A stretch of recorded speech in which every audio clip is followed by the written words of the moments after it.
आपको थंबनेल से पता लग गया होगा कि मैं आज किस बारे में बात करने वाला हूं। मैं बात करने वाला हूं जो आजकल फेक एजुकेटर चल रहे हैं, फेक क्रिएटर हैं, जो फेक है बिल्कुल, मतलब जिनको किसी बारे में, जेई के बारे में तो बिल्कुल नहीं नॉलेज नहीं है, जीरो बट्टा सन्नाटा नॉलेज है। कोई फर्क नहीं पड़ता चाहे आप आईआईटी से हो या एनआईटी से हो, अगर आप बच्चों को मिसगाइड कर रहे हो तो आप सबसे घटिया इंसान हो।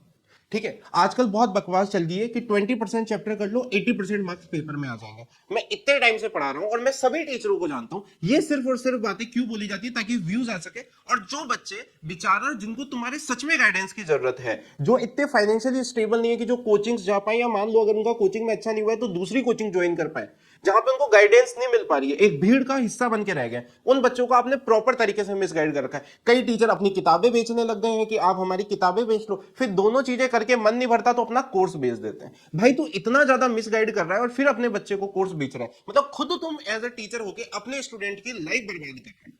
अगर आपको ऐसा लग रहा है कि मैं सिर्फ ये चीज इस वजह से बोल रहा हूं कि मेरे को खुद का प्रमोशन करना है, या फिर मान लो कि मैं क्या कहते हैं मैं उनको गलत साबित करके खुद को सही साबित करना चाहता हूं, नहीं, मेरा ये काम बिल्कुल भी नहीं है, मैं इन चीजों में इंटरेस्टेड नहीं हूं। मैं टीचर्स का नाम भी ले सकता हूं, ऐसी कोई बड़ी बात नहीं है, ठीक है, क्या ही कर लेंगे, ठीक है, मैं इन चीजों से बिल्कुल भी नहीं डरता। अगर आप झूठ बोल रहे हो, मैं आपको ऑन पेपर दिखाऊंगा ना, ऑन पेपर दिखाऊंगा अभी अभी मैं 5 मिनट में इनकी रियलिटी, ठीक है। और किताब खरीदना दुनिया का सबसे घटिया तरीका है, मतलब किसी बच्चे को अगर बर्बाद करना है ना, तो उसे आप किसी एक सब्जेक्ट की किताब उठा के दे दो।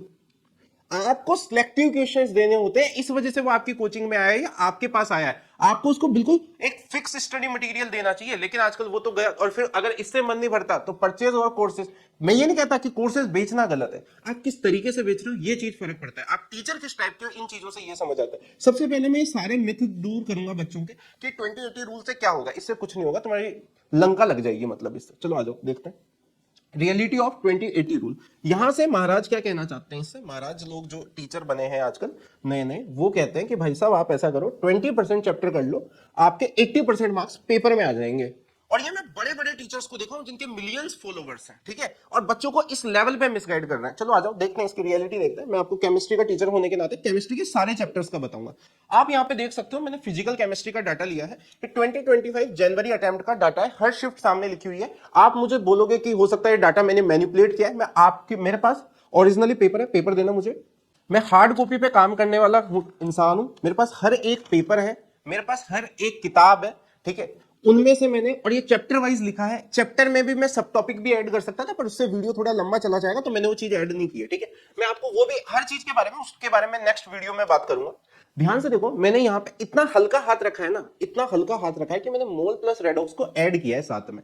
चाहता तो मैं, क्योंकि भाई इनका 2080 रूल वैलिड हो जाए, मैंने बस ये सोच के हल्का हाथ रखा है कि इनका 2080 रूल वैलिड हो जाए, तो मैंने मोल प्लस रेडॉक्स को जोड़ दिया। वैसे सबको पता है कि मोल और रेडॉक्स अपने आप में अलग अलग चैप्टर्स होते हैं, लेकिन फिर भी मैंने इतना हल्का हाथ रखा है इन लोगों पे, ठीक है। तो ये आपका पहला चैप्टर होता है। ध्यान से देखो, इसके 2 से 3 सवाल, कभी 1 सवाल, 2 सवाल, 3 सवाल, इसी तरीके से सवाल आ रहे हैं, ठीक है। मतलब समझ में आ रहा है कि 1 से 2 ही सवाल आ रहे हैं हर पेपर में, मोल प्लस रेडॉक्स करने के बाद। हालांकि मोल का ऑलमोस्ट हर पेपर में एक सवाल आपको देखने को मिलेगा, पर वो मोल प्लस रेडॉक्स में मान लो। एटॉमिक स्ट्रक्चर का एक सवाल आ रहा है, कई बार नहीं भी आ रहा है, देखो। केमिकल इक्विलिब्रियम का एक सवाल आ रहा है, कई बार नहीं भी आ रहा है। आयनिक इक्विलिब्रियम का एक सवाल आ रहा है, कई बार नहीं भी आ रहा है। हालांकि ऐसा बहुत कम हुआ है कि जब सवाल ना आ रहा हो। सॉल्यूशन एंड कोलिगेटिव प्रॉपर्टीज के कई बार बेसिकली एक सवाल आ रहा है, कई बार दो भी आ जा रहे हैं, कई बार एक भी आ रहा है। यहाँ पे देखो मैंने केमिकल काइनेटिक्स और रेडियोएक्टिविटी को ऐड कर दिया है। हालांकि ये चैप्टर दोनों अलग अलग है, पर मैंने ऐड कर दिया कि चलो छोड़ो, आप तो कर लो, कोई बात नहीं, आपकी चीज वैलिड हो जाए बस। जो महाराज नहीं तो क्या होता है। अच्छा ध्यान से देख लो आप यहाँ पे क्या लंका लगी पड़ी है, 1 2 सवाल, ठीक है, 7 और ये 8। यहाँ पे मैंने थर्मोडायनामिक्स और थर्मोकेमिस्ट्री को भी ऐड किया है। ध्यान से देखो, मैंने एक, मतलब मैं जितना हल्का हाथ रख सकता था उतना रखा है। नहीं तो मैं चाहता था इसको बहुत लंबी स्लाइड कर सकता था, मैं जान करके यहाँ पे सब जगह दो दो, पर मैंने कहा चलो कोई बात नहीं, इनकी चीज इन्होंने ऐसे मान ली हो, ठीक है। तो 8 चैप्टर आपके कितने होते हैं फिजिकल केमिस्ट्री में, ठीक है। अच्छा यहाँ से मैक्सिमम क्वेश्चन कितने आ रहे हैं, 11। पूरी फिजिकल केमिस्ट्री में मैक्सिमम मान रहा हूं मैं, तो मान लो कि आपकी किस्मत सबसे शानदार है। अच्छा आई थिंक सो 20-80 परसेंटेज निकालना सबको आता है, ठीक है। 100 का 80% कितना होता है, ठीक है। और कितने चैप्टर्स होंगे टोटल वो भी मैं आपको बता दूंगा। 8 चैप्टर तो आपके फिजिकल केमिस्ट्री में। रियलिटी तो आपको अभी पता लग गई है, ठीक है, कि ऐसा कुछ भी नहीं होने वाला, ये सब बकवास है। अच्छा इनऑर्गेनिक में आ जाता है। इनऑर्गेनिक एक बहुत अजीब चीज है, इसमें आप ये बोलना चाहिए इन टीचर्स को कि ये चैप्टर्स इंपॉर्टेंट है, झूठ नहीं बोलना चाहिए। मुझे झूठ से बहुत तकलीफ है। फिजिकल केमिस्ट्री में, इनऑर्गेनिक में अगर बात करें तो पीरियोडिक टेबल के 1 2 सवाल तो आपको पेपर में देखने को मिल ही रहे हैं, जैसे बेसिक केमिस्ट्री में भी डाल सकते थे वैसे, केमिकल बॉन्डिंग को अगर मैं सेकंड नंबर का चैप्टर दूं तो इससे भी अच्छे सवाल आ रहे हैं, सबसे ज्यादा सवाल आ रहे हैं कोऑर्डिनेशन कंपाउंड के। तो जो बच्चे इस वीडियो को देख रहे हैं वो इनको हाईलाइट कर लें। देखो इनऑर्गेनिक तो मैं कहता ही हूं कि इनऑर्गेनिक तो सबसे हाई स्कोरिंग सब्जेक्ट होता है और इसको पढ़ने में 30 डेज लगते हैं, जिसमें आप इसको बहुत शानदार कर सकते हो।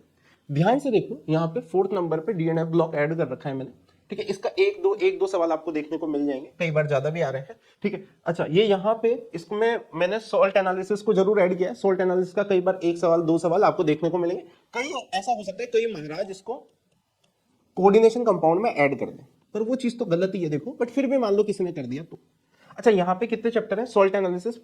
5 चैप्टर हो जाएंगे अगर अपन टोटल कर ले तो। अच्छा, मैक्सिमम सवाल कितने आ रहे हैं? 8। 5 चैप्टर से मैक्सिमम सवाल कितने आए आपके? 8 सवाल आए हैं। अच्छा, तो आई थिंक सो लंका लग चुकी है, ठीक है। 80-20 रूल्स की रियलिटी आपको हर जगह दिखाता चल रहा हूं मैं, ठीक है, हर जगह दिखाता चल रहा हूं। हालांकि मैं तो मान रहा हूं कि आप इनमें से इन दोनों को इंपॉर्टेंट कर दें। अच्छा, एक और चीज मैं आपको एक और चीज यही बता दूं, ठीक है। क्या बताना चाहता हूं मैं आपको मैं ये बताना चाहता हूं कि केमिकल बॉन्डिंग और कोऑर्डिनेशन के लिए आपको पीरियोडिक टेबल भी अच्छा करना पड़ेगा। हाँ या ना? इवन मैं तो कहता हूँ बेटा एज ये थोड़ा टॉपिक से हट के बात जाएगी, बट मैं आपको बता दूं इनऑर्गेनिक केमिस्ट्री में आप ये चारों चैप्टर बहुत अच्छे से कर सकते हो। और अगर आपने थोड़ा बहुत भी पहले पढ़ा हुआ है तो मुश्किल से आपको 10 to 15 डेज लगेंगे। और मान लो मैं तो कह रहा हूँ 8 में से आपको 6 सवाल भी सही हो गए आपके पेपर में, आपके 24 मार्क्स हैं, और जो बहुत ज्यादा इंपॉर्टेंस रखते हैं। और इनऑर्गेनिक के सवाल अगर आप पढ़ते हो तो आपके अच्छे से आता है। इनऑर्गेनिक बहुत ज्यादा इंपॉर्टेंट है। आप सॉल्ट एनालिसिस तो मैं बोलूंगा आप छोड़ ही दो, ठीक है। आपको कोई भी महाराज बोले कि सॉल्ट एनालिसिस पढ़ना चाहिए, सॉल्ट एनालिसिस पढ़ने से ऑल इंडिया रैंक आती है, ये वो सब बकवास है। सॉल्ट एनालिसिस छोड़ दो आप। ये हालांकि टॉपिक से बात अलग हो गई, पर मैं आपको भले के लिए मैं बोल रहा हूँ, ठीक है। आपको ये रियलिटी तो दिख गया, 5 चैप्टर से 8 क्वेश्चन, ठीक है, बहुत ही बढ़िया। अच्छा, ये मैंने ऑर्गेनिक केमिस्ट्री में हाथ डाल रखा है, ध्यान से देखो। ऑर्गेनिक केमिस्ट्री के सारे क्वेश्चंस आपको दिख रहे होंगे, किस टॉपिक से कहां से सवाल आ रहा है, किस चैप्टर से कहां से सवाल आ रहा है, आपको एक एक चीज क्लियरिटी से दिख रही होगी।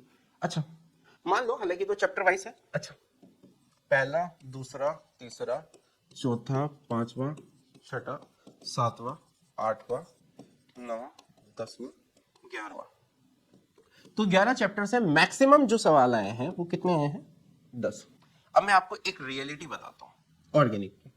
अगर तुम सिर्फ और सिर्फ जीओसी को छोड़ दो और आइसोमेरिज्म को छोड़ दो और मान लो यहाँ पे इन 4 चैप्टर को छोड़ दो, उसके अलावा कोई भी ऑर्गेनिक का क्वेश्चन आपका पेपर में सही हो जाए, इसकी गारंटी तब तक नहीं है जब तक आपके सारे चैप्टर अच्छे से नहीं हुए। क्योंकि ऑर्गेनिक केमिस्ट्री का जो अब जेईई मेंस में सवाल आ रहा है वो सारा कनेक्टिविटी, उसमें थोड़ा बहुत रिडक्शन भी आता है, थोड़ा बहुत एरोमेटिक भी आता है, कार्बोनाइल भी यूज होता है, अल्काइल हैलाइड का रीअरेंजमेंट, रिंग एक्सपेंशन वगैरह भी यूज होता है।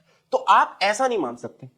अच्छा, क्या मैं आपको समझा पाया क्या? ध्यान से देखो, यहाँ पे कितने सवाल है फिजिकल केमिस्ट्री के, कितने चैप्टर है? ऑर्गेनिक के कितने? 11। मैक्सिमम सवाल कितने हैं? 10। अच्छा, 5 से 8 मैक्सिमम, मैं मैक्सिमम की बात कर रहा हूं। अच्छा, फिर यहाँ पे 8 से 11। अच्छा, ये भी मैंने कितने चैप्टर्स को ऐड कर दिया उसके बाद है। चलो कोई बात नहीं, इसमें फिर क्या करते हैं अपन, जो सबसे हाईलाइट दिख रहे हैं अपन को उसको हाईलाइट कर लेते हैं। कि एक तो मोल हो गया भाई सबसे इंपॉर्टेंट चैप्टर। उसके बाद सबको कौन सा दिख रहा है इसमें सबसे इंपॉर्टेंट चैप्टर की भाई, जिसके बहुत ज्यादा सवाल आ रहा है? थर्मोडायनामिक्स को भी कर लेते हैं मान लो, हालांकि मान लो इलेक्ट्रोकेमिस्ट्री को भी कर लेते हैं। 3 चैप्टर हो गए, सबसे ज्यादा यही है। चलो आप तो मैं तो कह रहा हूँ केमिकल काइनेटिक्स, रेडियोएक्टिविटी को भी कर लो, ठीक है। उसके अलावा तो कोई नहीं दिख रहा जिसके बहुत ज्यादा सवाल आ रहे हैं। अच्छा, 4 चैप्टर अपन ने पीसी से ले लिए, क्या बात समझ में आ रही है? इसमें से अपन ने 4 चैप्टर इंपॉर्टेंट निकाल लिए जिनसे सबसे ज्यादा सवाल पूछे गए। क्या बात क्लियर है? ओके, तो पीसी के 4 चैप्टर अपन ने इंपॉर्टेंट हाईलाइट भी कर लिए। अच्छा, अब ओसी में तो खैर, आईओसी में तो देखो मैं आपको बोलूंगा चारों ही इंपॉर्टेंट है। क्यों है? क्योंकि डी एंड एफ ब्लॉक को करने में लगता है 3 दिन, मतलब मैक्सिमम 6 आवर में आप इस चैप्टर को बहुत शानदार कर सकते हो। 10 आवर्स में तो आपका तगड़ा हो जाएगा, और ये बोर्ड में भी आता है तो उसमें भी हेल्प आउट करता है। चलो मैं इसमें 4 चैप्टर में से मान लेता हूँ, मैं तो इसको हटा के मान लेता हूँ कि 4 में से मान लो आपके तो इन चारों चैप्टर में से मान लो 6 के 6 सवाल आ जाए, आप तो 7 मान लो। कितना आ गए? 7, ठीक। अच्छा, ये भी ठीक है भाई। अच्छा, यहाँ पे 4 में से तो मैक्सिमम कितने बन रहे थे? अपन तो मैक्सिमम मान लेते हैं, मैक्सिमम पे बात कर रहा हूँ मैं तो। इन 4 चैप्टर के 2 2 2 मैक्सिमम 8 सवाल। यहाँ पे 4 चैप्टर से 6 सवाल, ठीक है, समझ में आ गया?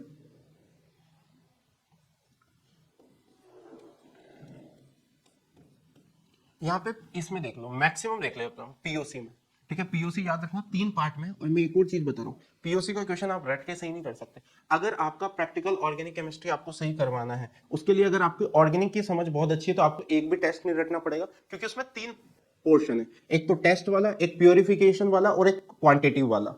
तीनों पोर्शन आपके पीयूसी में अच्छे होने चाहिए। यहाँ पे भी अगर तुम हाईलाइट देखोगे, एक्चुअली इससे कोई फर्क नहीं पड़ता है, जैसे लिखेंगे हमें चैप्टर में कैटेगराइज करना पड़ता है। बीच का मटेरियल आपका तब तक सही नहीं होगा जब तक आपका ओवरऑल ऑर्गेनिक अच्छा थी। आपकी किस्मत अच्छी, आपके डायरेक्ट सवाल आ गया तो आपका सही हो जाएगा, वरना सही होने की प्रोबेबिलिटी बहुत कम है। जिनको मेरी बातों पर विश्वास नहीं, एक बार मेंस का कोई भी पेपर उठा के देख लेना, आपको रियलिटी पता लग जाएगी। फिर भी मैं आपके लिए, ये अपन ने पीसी का लिखा था, ये आईओसी का लिखा, और अब मैं लिख रहा हूं ओसी का।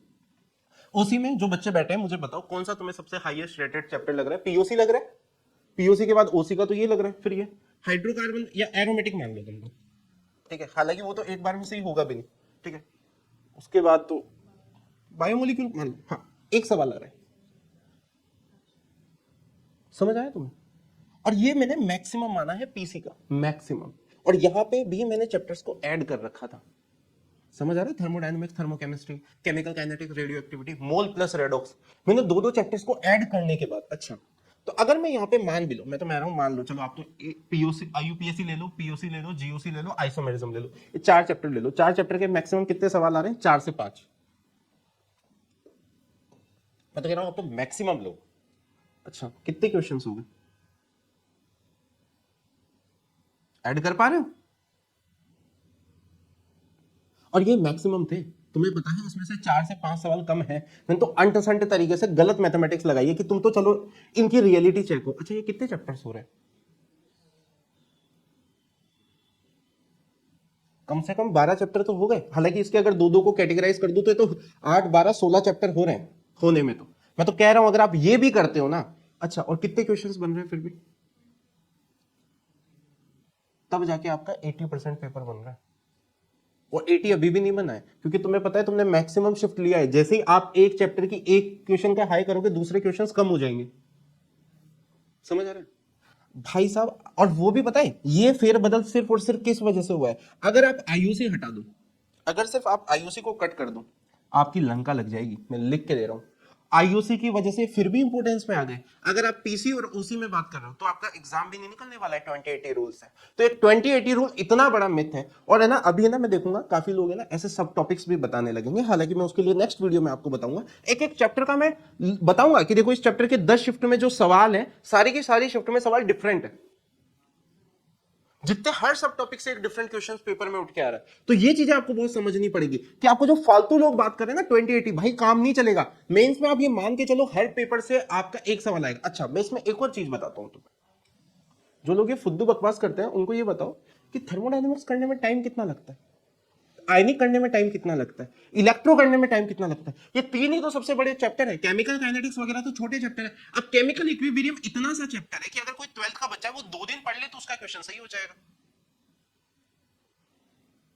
हार्श रियलिटी यही है कि आपको चैप्टर के साइज से भी फर्क पड़ता है ना। और बेटा अगर आप सच में मेंस में 99 परसेंटाइल लाना चाहते हो तो अब ये बस समझ लो कि आप, मैं जो आपको बोल रहा हूं आप वो चैप्टर जरूर छोड़ सकते हो। पीसी में देखो अगर आपने कर रखा है तो बहुत अच्छी बात है, आप उसको मेंस लेवल का करो, पर करो जरूर। आप छोड़ नहीं सकते हो कुछ भी यहाँ पे, क्योंकि सिलेबस पहले से ही रिड्यूस है। इनऑर्गेनिक में सबसे ज्यादा फायदा है, क्योंकि इनऑर्गेनिक एक ऐसा सब्जेक्ट है जिसको अगर आपने कर लिया तो बहुत कम टाइम लगता है और आपका प्रॉपर हो जाएगा, ठीक है। और इसमें आप सोल्ट एनालिसिस को बिल्कुल छोड़ सकते हो, बिल्कुल। सोल्ट एनालिसिस एक ऐसा चैप्टर है जिसको बिल्कुल करने की जरूरत नहीं है, क्योंकि ये चैप्टर आपका 1 महीना खा जाता है और इस 1 महीने में आप पूरी इनऑर्गेनिक को शानदार कर सकते हो और आपने ऑर्गेनिक को भी बहुत शानदार कर सकते हो। अगर आपने इनऑर्गेनिक और ऑर्गेनिक कर लिया तो आपके 14 क्वेश्चन हो जाएंगे। और ऑर्गेनिक का तो ना, किस्मत सही हुई तो ये पीओसी जीओसी के सवाल सही बैठ जाएंगे, किस्मत के ऊपर ही है वो। क्योंकि अगर आपको बीच की ऑर्गेनिक की नॉलेज नहीं है ना तो आप वो सवाल भी सही नहीं कर पाओगे, ये याद रखना। आपकी कैलकुलेशन एरर हो जाएंगे, बहुत चीजें हैं। इसी वजह से मैं बोल रहा हूं ऑर्गेनिक पूरी अच्छी होनी चाहिए। उससे क्या फायदा होगा? आपकी 12th बोर्ड में फायदा होगा, आपको कॉन्फिडेंस आएगा, आपको जेई मेंस की टेंशन के बाद अपनी बोर्ड की टेंशन खत्म हो जाएगी, क्योंकि आपका मेंस वैसे ही अच्छा हो गया है ना, अगर आपकी एनसीईआरटी बहुत अच्छे से है। और अब मैं बात कर रहा हूं बुक्स के ऊपर। मैं आपको पहले तो ये रियलिटी समझ चुका, आई थिंक सो आप 20-80% रूल से खुद निकाल सकते हो उन चीजों को। और ये देख लो, ये 4 चैप्टर नहीं है, ये 8 चैप्टर है। मैंने जान करके 4 में लिखे ताकि तुम्हारा रूल वैलिड हो। 50% फिर भी हो रहा है। अगर आप टोटल चैप्टर्स देख लो तो 11 चैप्टर यहां पे, 5 चैप्टर यहां पे, 16 और 8 चैप्टर यहां पे, 24 चैप्टर। मिनिमम मैंने किया तो भी 12 चैप्टर हो रहे थे और फिर भी उतना पेपर नहीं आ रहा। और ये सारे मेजर चैप्टर ले लिए मैंने, समझ आ रहा है? और वो सिर्फ और सिर्फ डिफरेंस क्रिएट हुआ इनऑर्गेनिक। अगर इनऑर्गेनिक हटा के दूसरे में कर दोगे ना, पीसी में तो कोई इंपॉर्टेंट चैप्टर है ही नहीं है, हर चैप्टर से सवाल आता है। आईओसी में हर चैप्टर, आईओसी में क्या है, सारे चैप्टर से सवाल आ रहा है। अब केमिकल बॉन्डिंग और कोऑर्डिनेशन कंपाउंड है ही मेजर चैप्टर, तो उनसे तो ज्यादा सवाल आएगा इसे। और मैं एक और चीज बोल रहा हूं, आईओसी और ओसी ज्यादा इंपॉर्टेंट है कंपेयर टू फिजिकल, क्योंकि ओसी को और आईओसी को करने में टाइम कम लगता है। और पीसी के आप वो चैप्टर्स करो जो बहुत छोटे हैं, ताकि आपके मिनिमम मार्क्स पेपर में 60-70 बने। आप ये 20% चैप्टर से काम नहीं चल जाएगा कि एटॉमिक कर लिया और मॉल कर लिया, रेडॉक्स का सवाल आता है भाई। वो बताते नहीं है आपको रियलिटी। मैंने आज आपको रियलिटी बताई है। आपको अच्छी लगे बुरी लगे वो आपका काम है, मेरा काम सच बोलना है। आपको बुरा लगेगा, फिर मैं सच बोलने से हट नहीं सकता, क्योंकि ठीक है फेमस कम होंगे, लोगों को अच्छी बात आजकल बुरी लगती है, पर ये बात तो सच है। आप 20% चैप्टर करके 80% मार्क्स तो नहीं ला सकते, ये तो मैंने आपको रियलिटी बता दी है। अब भी आप इस चीज पे यकीन ना करना चाहो, आप सोचो कि हमने फेक बनाया, मैं आपको चैप्टर वाइज क्वेश्चंस बता सकता हूं, मेरे हाथ में रखे हुए, मैं नंबर भी बता दूंगा। तो ये चीज है। अब रही बात कि कौन सी किताब है, ये कौन सी किताब खरीदनी चाहिए, कौन सी किताब नहीं खरीदनी चाहिए। भाई आपको कुछ नहीं खरीदना है, मैं आपको सच्ची बता रहा हूं। लास्ट 5 ईयर्स के आप पीवाईक्यू कर लो, जेई मेंस के, आप इतना कर लो बस, और आप अपनी एनसीईआरटी को बहुत अच्छे से पढ़ लो। 11 प्लस 12 आप ये दो, सॉरी, आप ये चीजें करके चले जाओ, आपके जेई मेंस में आप बेसिक थ्योरी कर लो। मैं कह रहा हूं आप बहुत एडवांस लेवल पे मत पढ़ो, आपके क्लास नोट्स में आप वो क्वेश्चन छोड़ दो जो जेई एडवांस में आए, बहुत टफ लेवल के हैं। आप मेंस लेवल पे प्रिपरेशन करो अपनी, क्योंकि जैसा एग्जाम वैसा पढ़ना चाहिए, फालतू टाइम वेस्ट नहीं करना चाहिए। आपको ये समझ होनी चाहिए कि आइनिक के क्वेश्चन किस लेवल के आते हैं। जनरली आइनिक का क्वेश्चन आसान आता है, ऊपर ऊपर से हो जाता है। अगर आपने मेंस लेवल पे आइनिक पढ़, ये समझ होनी चाहिए। आजकल टीचर्स अपने कोर्सेज बेच रहे हैं, अब कोर्सेज में यही समझनी है कि मेंस लेवल पे क्या रखना है और एडवांस लेवल पे क्या रखना है। आज मैं खुद ओसी पढ़ाता हूं, आईओसी पढ़ाता हूं, पीसी पढ़ाता हूं, मुझे पता है किस लेवल पे मेंस है, किस लेवल पे एडवांस है। पीसी में बहुत डिफरेंस आ जाता है, ओसी में भी बहुत डिफरेंस है। हाँ है ना? आईयूसी का क्वेश्चन जो होता है वो बेसिकली मेंस के क्वेश्चन के 3 क्वेश्चन को जोड़ दो, एडवांस का क्वेश्चन बन जाता है। तो आपको ये समझना होगा, आपको ये समझना होगा पीवाईक्यू इंपॉर्टेंट, और जेई मेंस के लेवल के आप क्लास नोट्स कर लो। आपके इतने मार्क्स ना आ जाए ना, हर साल मेरी कोचिंग से पता नहीं कितने बच्चों के 60-70 मार्क्स आते हैं, और आपको मान के ये बिल्कुल सरप्राइज होगा कि मेरी कोचिंग में, क्योंकि सारे बच्चे 11th-12th में पहले जो कोचिंग फेमस हो रखी है, जिन्होंने अपने पीआर टीम को ऑल इंडिया रैंक खरीद के या कई बार लाके भी, मैं ये नहीं कह रहा कि सब खरीदते हैं पर मोस्टली खरीदते भी हैं, उनसे अपनी पीआर टीम को स्ट्रॉन्ग कर रखा है, उनके बैच में से इतना सिलेक्शन नहीं होता 2 साल पढ़े बाद उन बच्चों का, फिर वो हमारे यहाँ आते हैं 13th में, जुलाई में, अगस्त में, सितंबर में, अक्टूबर में। और मैं कह रहा हूं अगर आपको ये चीज ऐसा लग रहा हो कि ये झूठ है, तो आप हमारे ऑफलाइन सेंटर पे आके एक एक बच्चे को वेरीफाई कर सकते हैं। हम इतना ज्यादा अपने आप पे कॉन्फिडेंस रखते हैं क्योंकि हम कभी फेक रिजल्ट देते ही नहीं, हमारी बात ही यही है। और हमारे यहाँ जो भी ऑफलाइन में बच्चे पढ़ते हैं, हमारे पीआर पे हम काम ही नहीं करते, हम ज्यादा मार्केटिंग पे काम नहीं करते, क्योंकि हमें टाइम ही नहीं है, हमें बच्चों से ही टाइम नहीं मिलता। हम अपने पेपर बनाने को, अपने स्टडी मटेरियल को बेटर करने पे, उसको कॉम्प्रिहेंसिव करके बच्चों के लिए कैसे बेटर कर सके, एनसीईआरटी की क्लासेस लगा के। और ऐसा नहीं कि मैं क्लास नहीं लेता, कोई मैंने सब्स्टिट्यूट टीचर रखा है, एनसीईआरटी की क्लास भी मैं ही लूंगा, मेंस की मैं ही लूंगा, प्रैक्टिस सेशंस भी मैं ही लेता हूं। तब जाके हम 6 से 7 महीने में ये रिजल्ट क्रिएट कर पाते हैं। कुछ बच्चे जो अच्छा मेहनत करते हैं, बहुत अच्छी मेहनत करते हैं, वो 85 मार्क्स भी स्कोर कर पाते हैं 7 से 8 महीने में। जो बच्चे वही चीज, सेम बच्चा 2-2.5 साल एक कोचिंग में रहा और वो कोचिंग उसको एक जेईई मेंस का परसेंटाइल भी क्रैक नहीं कर पाया, जो मिनिमम 92-94 होता है, और हमारे यहां से वो 99 परसेंटाइल लेके आया है। मैं एक भी रिजल्ट फेक नहीं बता रहा हूं, आप हमारी वेबसाइट पे जाके चेक कर सकते हैं, आप एक एक बच्चे से मिल सकते हैं, उसका कॉलेज भी नीचे मेंशन है। अगर आपका कोई भाई उस कॉलेज में पढ़ता हो तो आप उसको बेफिक्र होकर कॉल कीजिए, और अगर आप हमारे सेंटर पे आएंगे तो आपको ऐसे बच्चे मिल जाएंगे जिन्होंने उन्हें यहां देखा है, उनका रियल फीडबैक हम डालते हैं। तो ये चीज हम करते हैं, और यही चीज सबसे इंपॉर्टेंट है कि आपको क्या करना चाहिए। क्योंकि आजकल क्या चला हुआ है कि एक एक क्लाउड है बेसिकली, जहां पे आप फेक चीज बोलो, क्योंकि एक बच्चा जो गांव में बैठा है उसको आइडिया ही नहीं है, उसको 20-80% रूल बहुत यूनिक लगता है, और वो यूनिक नहीं है, एक वो मिथ है। ये बताने वाले को भी पता है, वो आईआईटी एनआईटी से graduated is not thing here कि भाई आईआईटी का बंदा है, आईआईटी का बंदा भी बेवकूफ बना रहा है, क्योंकि उसे पैसा कमाना है, उसे अपने कोर्सेज बेचने हैं कि मैं आपको 20%, कौन से 20% बता दूंगा, अभी मैं बोलूंगा। अभी मैं तो ऐसे ऐसे वीडियोस देखने लगा हूं आजकल सोशल मीडिया पे, मुझे देख के इतना गुस्सा आता है कि ये सब टॉपिक पढ़ लो इस चैप्टर के, उन्हीं से क्वेश्चन आएगा। भाई कहां से आ रहा है मुझे भी बता, मैं भी सारे पेपर लेके ही बैठा हूं। बायोमोलिक्यूल में आप एक चीज नहीं छोड़ सकते, हर बार एक रैंडम जगह से सवाल आ जा रहा है एनसीईआरटी से। आपको थ्रोली एक एक छोटी छोटी चीज भी मेंशन नहीं कर सकते। इस बार एक फिनॉल का क्वेश्चन आया था, उसको K2Cr2O7 के साथ रिएक्ट कराते हैं, बेंजोक्विनोन मिलता है। ये इतनी प्यारी चीज थी, बच्चे इसे, मैंने देखा है बच्चे 12th पास कर लेते हैं, उन्हें पता ही नहीं होता कि एनसीईआरटी में लिखा हुआ है। सेम चीज नीट के लिए। तो भाई एक अच्छे टीचर को फॉलो करो। मैं ये नहीं कह रहा कि अगर आपको मैं सही लगता हूं तो मुझे करो, नहीं लगता हूं तो जो अच्छा है, जो भला कर रहा है, पर ये ऐसा को बिल्कुल मत करो जो 20-80% बता रहे और बोल रहे कि ऑर्गेनिक केमिस्ट्री के लिए बुक खरीद लो, फिजिकल के लिए खरीद लो, आईयूसी के लिए खरीद लो। भाई बुक खरीदनी है तो तेरे को फिर पढ़ी क्यों रहे हैं तुझसे? अगर एक अच्छे तरीके से आपको पढ़ाया जाए, मैं आज आपको रियलिटी बता रहा हूं, आप 100 क्वेश्चन पर चैप्टर लगा पा रहे हैं, PYQ बहुत अच्छे से, उन्हीं को एनालिसिस कर रहे हैं, रिवीजन कर रहे हैं पर चैप्टर, आपकी जेई में बहुत शानदार रैंक आएगी 100 क्वेश्चन से भी। पता नहीं डाटा को इस तरीके से बिल्कुल डाल रखा है। अरे डाटा डालना कोई बड़ी बात थोड़ी है भाई, डाटा डालने में क्या है, आज के एआई का जमाना है, सबके पास सारे क्वेश्चन है, अपलोड कर दो, 1 लाख सवाल डाल दो वेबसाइट पे, ऐप पे हम ही डाल सकते हैं। आज मेरे ऐप पे में क्वेश्चन हर एक भी क्वेश्चन आपको सिमिलर नहीं मिलेगा, हर एक चीज एनालिसिस करके डालते हैं। आजकल क्या है, वेबसाइट खुद फेमस हो रखे हैं, पीआर टीम स्ट्रॉन्ग कर रखे हैं, और जिन बच्चों की ऑल इंडिया रैंक आ रही है ना उन इंस्टीट्यूट से, आप वहां पे जाके किसी नॉर्मल बच्चे से बात करना, he tell you the real reality, he tells you कि ऐसा कुछ नहीं है।